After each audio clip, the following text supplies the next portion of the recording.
একদা এক শহরে একজন মস্ত বড় ব্যবসায়ী বাস করতেন। ধন সম্পদ, বাড়ি গাড়ি কোনো কিছুরই অভাব ছিল না তার। কিন্তু এত প্রাচুর্যের মাঝেও তার মনে কোনো শান্তি ছিল না। সবসময় একটা অজানা অস্থিরতা আর অভাববোধ তাকে তাড়া করে বেড়াতো। একদিন তিনি এক বুজুর্গ বা আল্লাহর অলির কথা জানতে পারলেন, যিনি শহরের এক প্রান্ত ছোট একটি কুটিরে থাকতেন।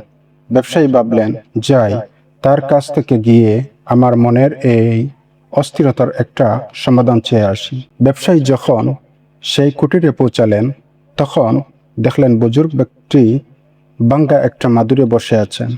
ঘরে আসবাবপত্র বলতে প্রায় কিছুই নেই। একটি মাটির কলসি আর দুটি বাটি ছাড়া। কিন্তু লক্ষ্য করার মতো বিষয় ছিল, সেই ভাঙ্গা ঘরে বসেও বুজুর্গ ব্যক্তির চেহারা এক অপূর্ব প্রশান্তি ও নূর ঝলমল করছিল। ব্যবসায়ী সালাম দিয়ে বসলেন এবং নিজের সমস্যার কথা খুলে বললেন, হুজুর, আমার এত সম্পদ, এত টাকা পয়সা, তবুও আমার মনে কোনো শান্তি নেই।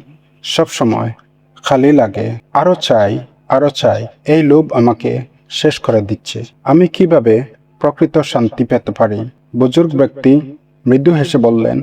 তিনি ব্যবসায়ীকে এক গ্লাস পানি এনে দিতে বললেন। পানি আনার পর বুজুর্গ ব্যবসায়ীকে বললেন, এই গ্লাসে আরো কিছু পানি ডালুন। ব্যবসায়ী পানি ডালতে লাগলেন। এক পর্যায়ে গ্লাসটি কানায় কানায় ভরে গেল এবং পানি উপচে পড়া শুরু করলো। ব্যবসায়ী থামলেন এবং বললেন, হুজুর, গ্লাস তো ভরে গেছে, এখন আরো পানি ডাললে তো শুধু উপচে পড়ে নষ্ট হবে, গ্লাস আর ধরবে না। তখন বুজুর্গ ব্যক্তিটি পরম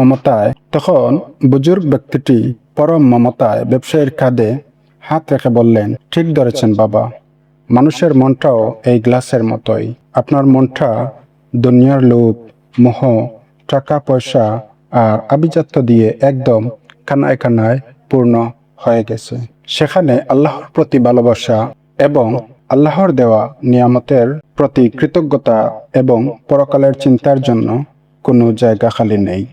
যখন একটি পাত্র ইতিমধ্যেই অন্য কিছু দিয়ে পূর্ণ থাকে, তখন তাতে নতুন এবং উত্তম কিছু প্রবেশ করতে পারে না। তিনি আরও বললেন, দুনিয়ার মোহ ত্যাগ করে মনটাকে একটু খালি করুন।